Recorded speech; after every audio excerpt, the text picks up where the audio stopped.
چند تا طفل داری؟ ما 6 تا. 6 تا طفل داری؟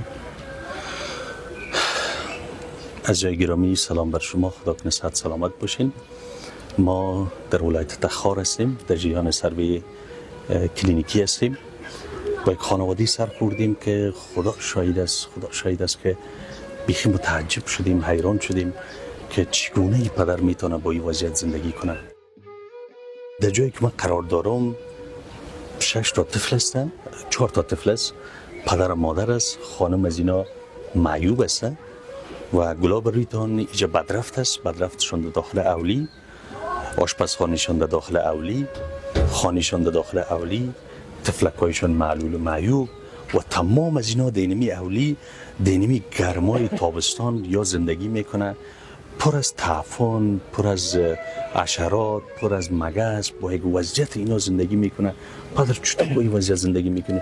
خودت مصروف چی هستی؟ کارچی دارم.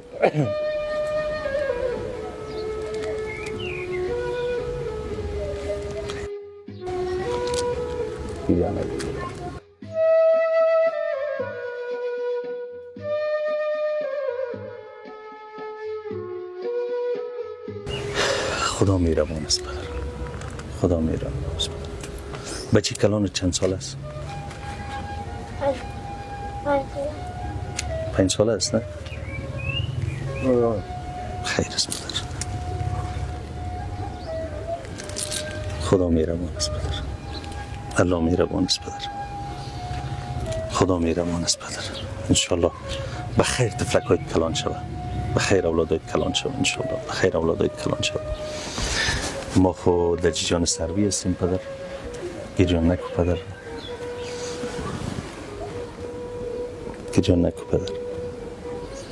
خدا مهربان است، خدا مهربان است، بخیر طفلکایت کلان شود انشالله. ما در ابتدا خود شما را شامل لسف صحی کردیم، طفلکایتان نرمال میتونه که بیای بخیر تحت تداوی قرار بگیره. زمان کلان؟ در کلینیک بله، انشالله کارتش برتان میدیم، طفلکایتان بیای بخیر. برای دفعتاً این 10,000 افغانی رو بگید، 7,000 افغانیش امید جان از تگزاس امریکا روان کرده بود و گفت که هر مستحق را پیدا کردی برشان بدی. 7,000 افغانیش متعلق به برادر است، برتان باشه انشالله. در دفعتاً کوشش کو یک